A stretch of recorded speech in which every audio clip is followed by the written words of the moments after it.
نہیں رکھتا تھا. ہمیں کبھی فکر ہوئی؟ وہ پیران پیر جب بیان فرماتے تھے تو 30-30 ہزار کا مجمع ہوتا تھا.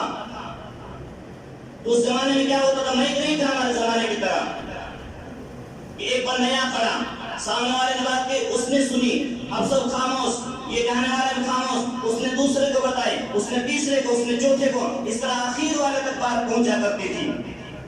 ایک دوسرے کے دوسرے ترجمان ہوتے تھے. لیکن جب پیران پیر بیان فرماتے تھے شیخ عبد القادر جیلانی رحمۃ اللہ علیہ، تو تاریخ میں آج بھی تاریخ کے سنہرے اوراق پر لکھا ہوا ہے کہ حضرت نے فرمایا لوگوں مجھے کسی ترجمان کی ضرورت نہیں ہے. اللہ کی قسم اگر کوئی پہاڑ کے پیچھے بھی ہوگا اس کو بھی میری آواز ایسے ہی پہنچے گی جیسے سامنے والا بندہ میرے بات کو سن رہا ہے. جیسے سامنے والا بندہ میری بات کو سن رہا ہے، پہاڑ کے پیچھے بیٹھنے والا میری بات کو ایسے ہی سنے گا.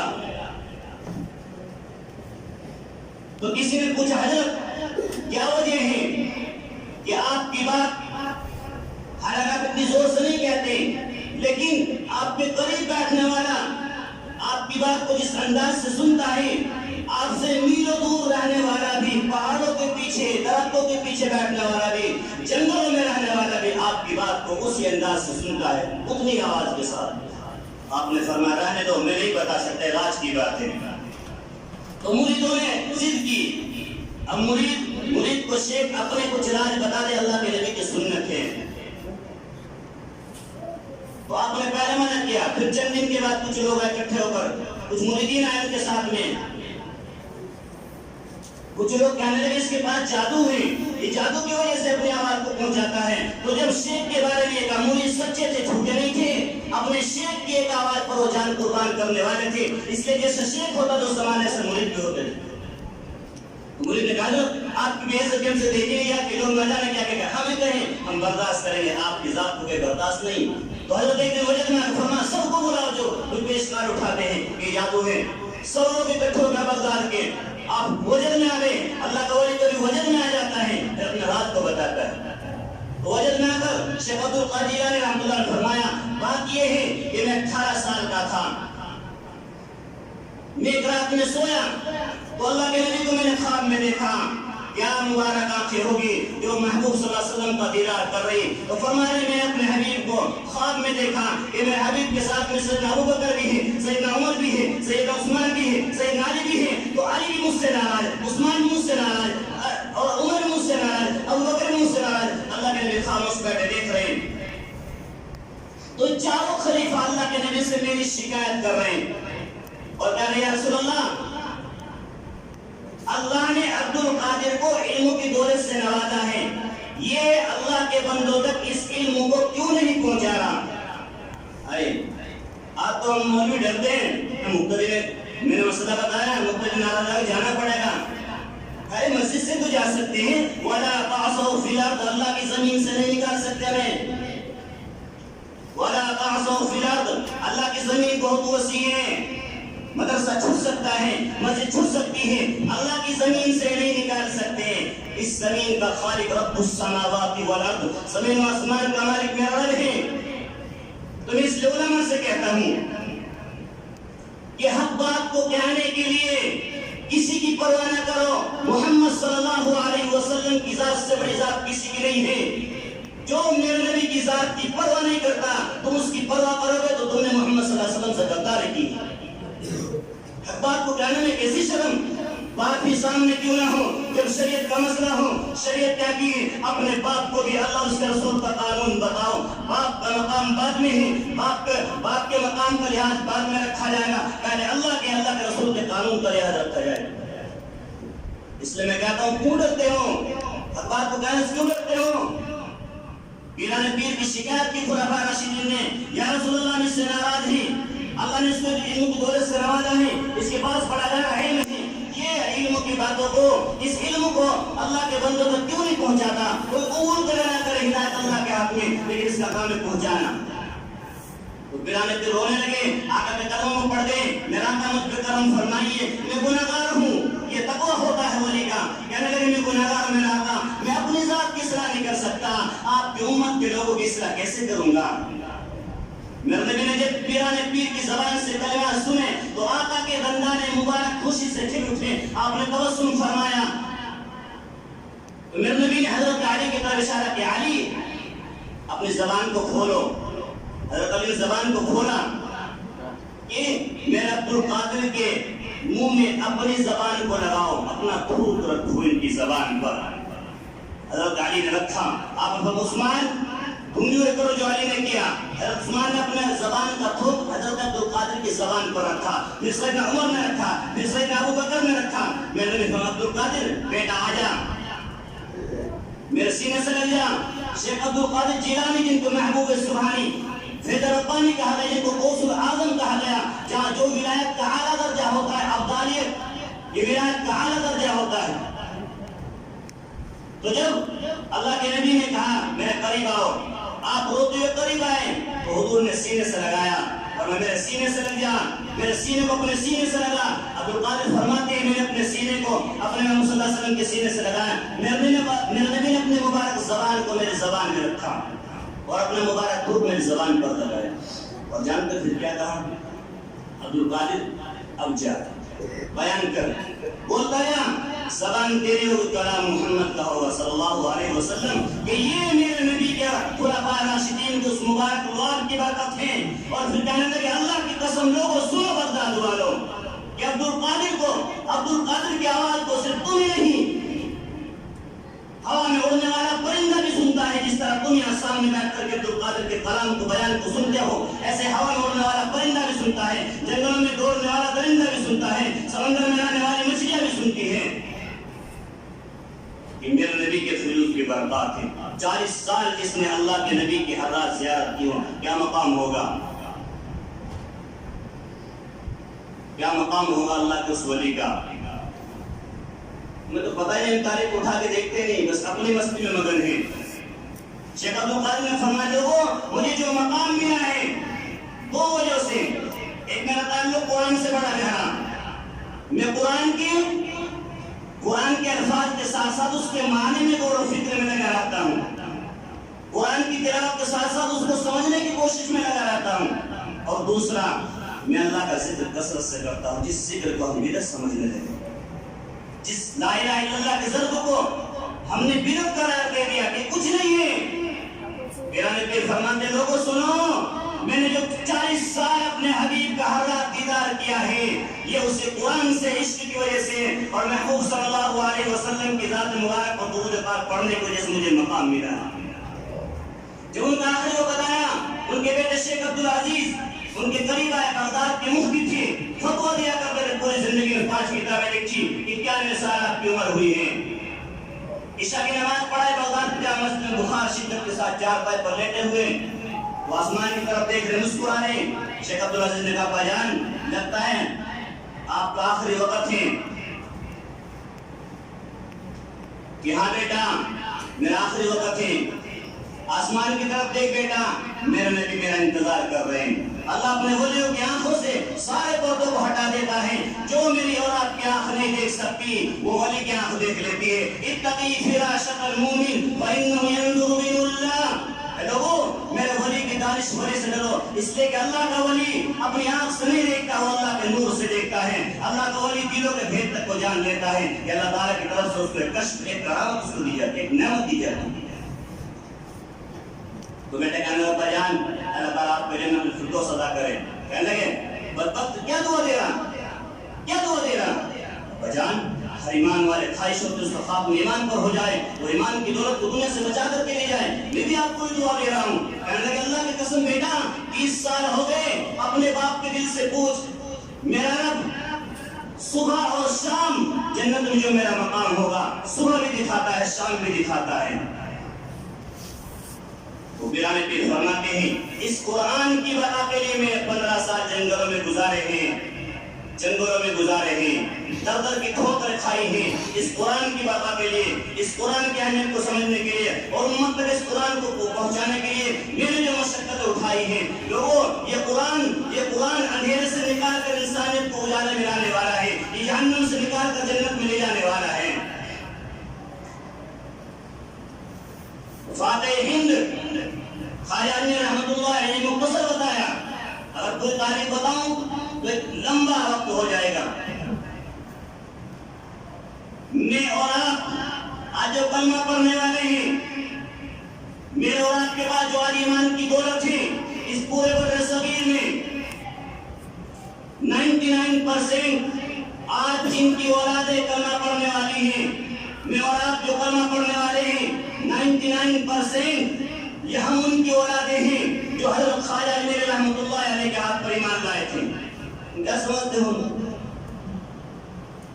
ولی کے دامن میں جنت ہوتی ہے. جنت بولے اللہ سے عشق کرو.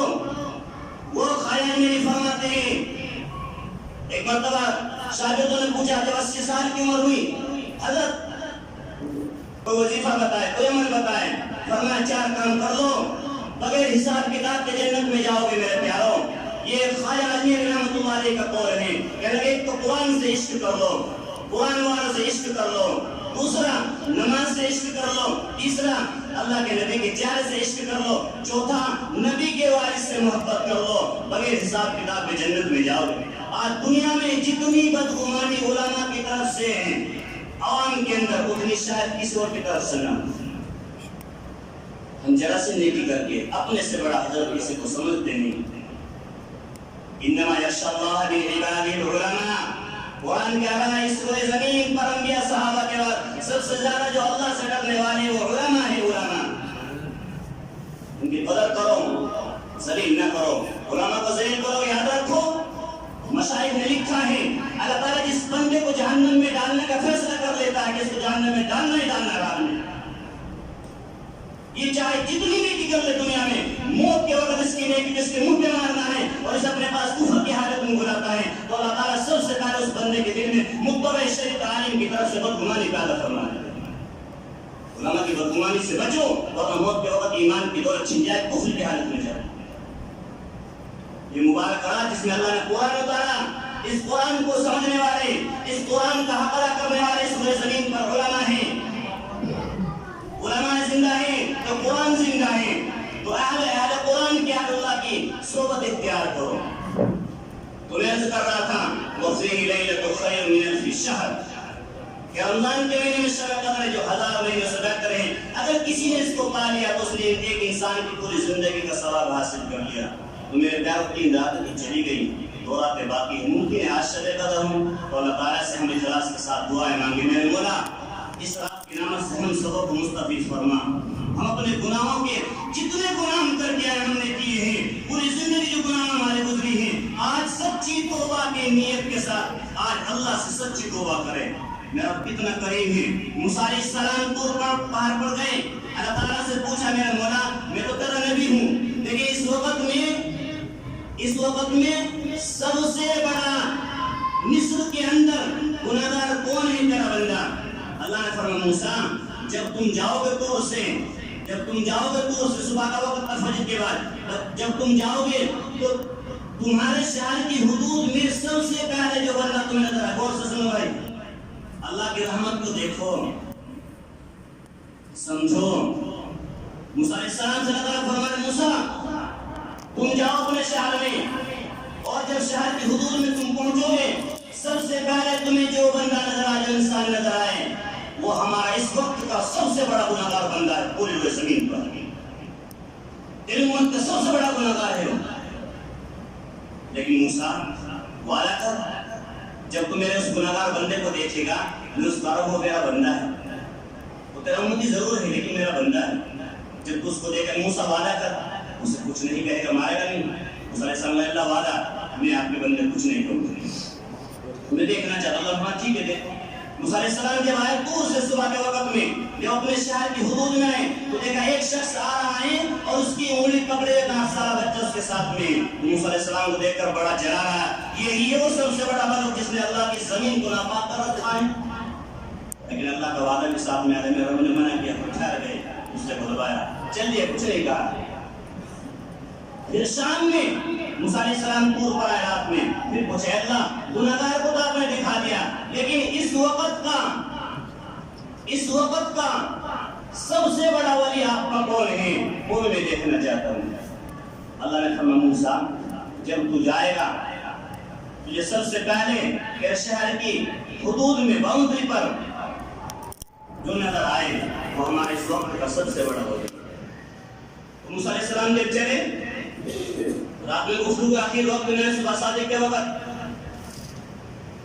موسیٰ علیہ السلام نے دیکھا وہی کل والا بندہ اپنے 8 سالہ بچے کے ساتھ میں آ رہا ہے۔ موسیٰ علیہ السلام بڑے حیران ہیں، اللہ یہ کل تک آپ کا سب سے بڑا نافرمان آج ولی کیسے بن گیا؟ آپ سے تو بھول نہیں ہو سکتی، لا تأخذہ سنۃ ولا نوم، اسے اونگ بھی نہیں آتی۔ لیکن سمجھ میں بات نہیں آئی، کل تک جو سب سے بڑا گناہگار تھا آج وہ سب سے بڑا ولی کیسے بن گیا؟ موسیٰ علیہ السلام پھر طور پر واپس لوٹے، اے اللہ کل تک جو آپ کو سب سے بڑا گناہگار بندہ تھا وہ آج آپ کو ولی کیسے بن گیا؟ مجھے بتلائیے۔ اللہ نے فرمایا موسیٰ تو نے اس کے آنے کو دیکھا، اس کے جانے کو دیکھا، لیکن اس کے آنے اور جانے کے بعد اس کو اور اس کے بیٹے کے بیچ میں جو باتیں ہوئی ہیں اس کو میں جانتا ہوں، موسیٰ تو نہیں جانتا، میں خالق ہوں مخلوق۔ موسیٰ علیہ السلام سجدے میں پڑ گئے، بات تعالیٰ مجھے بتا دیجیے۔ اللہ نے فرمایا موسیٰ یہ کل تک ہمارا سب سے بڑا نافرمان بندہ تھا، لیکن جب آج یہ صبح کے وقت میں جب شام کے وقت میں ٹہلنے کے لیے آ رہا تھا تو اس طور پہاڑ پر تو ہم سے کلام کرتا ہے آ کر کے موسیٰ اس کے 8 سالہ بچے کی نگاہ جب اس طور پہاڑ پر پڑی تو اس کے بچے نے اپنے باپ سے پوچھا ابو جان اس پہاڑ سے بڑی بھی کوئی چیز ہے؟ تو اس کے باپ نے کہا ہاں بیٹا طور پہاڑ سے بڑی زمین ہے اللہ کی۔ بیٹے نے پھر پوچھا ابو جان زمین سے بڑی بھی کوئی چیز ہے؟ کہا بیٹا پانی ہے۔ بیٹا پوچھتا گیا، باپ بتلاتا گیا۔ بیٹے نے پھر پوچھا ابو جان پانی سے بڑی کوئی چیز ہے؟ کہ ہاں بیٹا آسمان ہے۔ یہ بیٹے نے پھر پوچھا ابو جان آسمان سے بڑی بھی کوئی چیز ہے؟ تو اس کا باپ پہاڑ سے نیچے گر گیا، گھٹنوں پر اپنے بیٹھ گیا اور اس کی زبان سے ایک چیخ نکلی، ایک آہ نکلی اور بے ساختہ آنکھوں سے آنسو جاری ہو گئے اور اپنے 8 سالہ بچے کو روتے روتے کہنے لگا ہاں بیٹا آسمان سے بڑے تیرے باپ کے گناہ ہیں، آسمان سے بڑے تیرے باپ کے گناہ ہیں۔ اب باپ بھی رو رہا ہے، باپ کو روتا ہوا دیکھ کر بیٹا رو رہا اور اپنے معصوم ہاتھوں سے اپنے باپ کی آنکھوں سے بیٹا آنسو کو صاف کر رہا اور بیٹا روتا روتا کہتا ابو جان روئیے مت، یہ بتائیے کہ آپ کے گناہ سے بڑی کوئی چیز ہے؟ اے موسیٰ جب اس کے معصوم بچے نے پوچھا اپنے باپ سے ابو جان آپ کے گناہ سے بڑی بھی کوئی چیز ہے؟ تو اس کے باپ نے کہا ہاں بیٹا تیرے باپ کے گناہ سے بڑی تیرے رب کی رحمت ہے، تیرے باپ نے کوئی گناہ نہیں چھوڑا جو نہ کیا ہوں، لیکن تیرے باپ کے گناہ سے بڑی بھی تیرے رب کی رحمت ہے کہ بیٹا تیرے باپ گناہ پر گناہ کرتا جائے گا، ایک دن آئے گا ختم ہو جائے گناہ، ایک حد ہوگی، لیکن تیرے رب کی رحمت کی کوئی حد نہیں ہے۔ موسیٰ جب اس نے ہمارے رحمت کے بارے میں یہ کہا کہ میری رحمت کی کوئی حد نہیں ہے، اب تو ہی بتا میں اس بندے کے ساتھ میں کیا معاملہ کروں؟ موسیٰ علیہ السلام کہنے اللہ تو اس کو معاف کر دے۔ اللہ نے فرمایا موسیٰ تو مخلوق ہے، تو نے ایک کام کے لیے کہا، ایک چیز کے لیے ایک نعمت دینے کو اس کو کہا، میں خالق ہوں، میں نے اس کو 3 نعمتیں دی ہیں، میں نے اس کو معاف بھی کر دیا، اس کے گناہوں کو نیکیوں سے بدل دیا، اپنا ولی بھی بنا لیا موسیٰ بغیر حساب کتاب اس کے لیے جنت کا فیصلہ بھی کر دیا، اس کو معاف بھی کر دیا، اس کے گناہوں کو نیکیوں میں بدل دیا، اس کو اپنا ولی بھی بنا لیا اور بغیر حساب کتاب اس کے لیے جنت کا فیصلہ کر دیا۔ حدیث پاک میں آتا ہے اللہ کے فرماتے ہیں اس دن کے بعد سے موسیٰ علیہ السلام کا کوئی بھی بڑا سے بڑا گناہگار امتی اللہ کو اس گناہگار کا واسطہ دے کر کے اور اللہ کی رحمت کا واسطہ دے کر کے اللہ میرے گناہ تیرے رحمت سے زیادہ نہیں ہے، تیرے رحمت میرے گناہوں سے زیادہ وسیع ہے، اے اللہ جیسے تو نے موسیٰ علیہ السلام کے پر امت کو معاف کیا، اے اللہ مجھے بھی معاف کر دے۔ اللہ کے نبی فرماتے ہیں کہ اس دن کے بعد سے جو موسیٰ علیہ السلام کی قوم کا کوئی بھی ایمان والا بندہ ہے بندی اللہ کی رحمت کو کیا کر کے پکارتا تھا اے اللہ کی رحمت میرے گناہ سے زیادہ وسیع ہے، اللہ ہر ایک کے گناہ کو معاف کر دیا کرتا تھا، ان کو اپنا ولی بنا دیا کرتا تھا۔ جب موسیٰ علیہ السلام کی امتی کو اللہ کی رحمت کو پکارنے پر معافی مل سکتی ہے، ان کو عنایت مل سکتی ہے، تو ان کے پیچھے تو موسیٰ تھے، ہمارے پیچھے تو محمد مصطفیٰ ہے صلی اللہ علیہ وسلم۔ میں اور آپ اگر اپنے رب کی رحمت کو اپنے رب کی رحمت کا واسطہ لے کر اپنے گناہوں کو اپنے رب کے سامنے اقرار کر کے اپنے رب سے اپنے گناہوں کی بھیک مانگیں گے تو کیا بعید ہے؟ یقیناً اللہ کی ذات سے 100% یقین ہے کہ اس بڑے مدد کو جیسا موسیٰ علیہ السلام کی امتی پر پیارا تھا اپنے حبیب کی ہم گناہگار امت پر انشاءاللہ ضرور پیار آئے گا اور ہماری مغفرت کے فیصلے ہو جائیں گے۔ یارو اللہ کو مناؤ ایسے جس اللہ کے نبی نے منایا، ہم سے تو مانگنا بھی نہیں آتا، ہمیشہ فرماتی ہیں میرے نبی تو رمضان میں اس طرح مانگتے تھے، اتنا روتے تھے کہ مجھے لگتا تھا شاید آپ کی روح نکالنے کا وقت آ گیا۔ میں آپ کے پیروں کے تلیوں پر ہاتھ لگا کے دیکھتی تھی، نسوں کی حرکت کی وجہ سے حرکت محسوس ہوتا تھا، جب آپ کی جان باقی ہے۔ ہم نے جتنے گناہ کیے ہیں، ہم سب اپنے گناہ کے بارے میں جانتے ہیں، اللہ جانتا ہے۔ تو آج یہ نیت کریں انشاءاللہ جو بھی گناہ کرے ہیں آج اللہ سے معافی مانگ کر ہی جائیں گے، اپنے ایک گناہ کے داغ کے دھبے کو انشاءاللہ دھلوا کر کے جائیں گے، اور آئندہ کے لیے انشاءاللہ پکا عزم کرو کہ انشاءاللہ آئندہ کی جو زندگی ہے اللہ کے حکم اللہ کے حبیب کے طریقے سے گزاریں گے۔ کریں گے بھائی؟ اب انشاءاللہ دعا کر لیجیے بھیا۔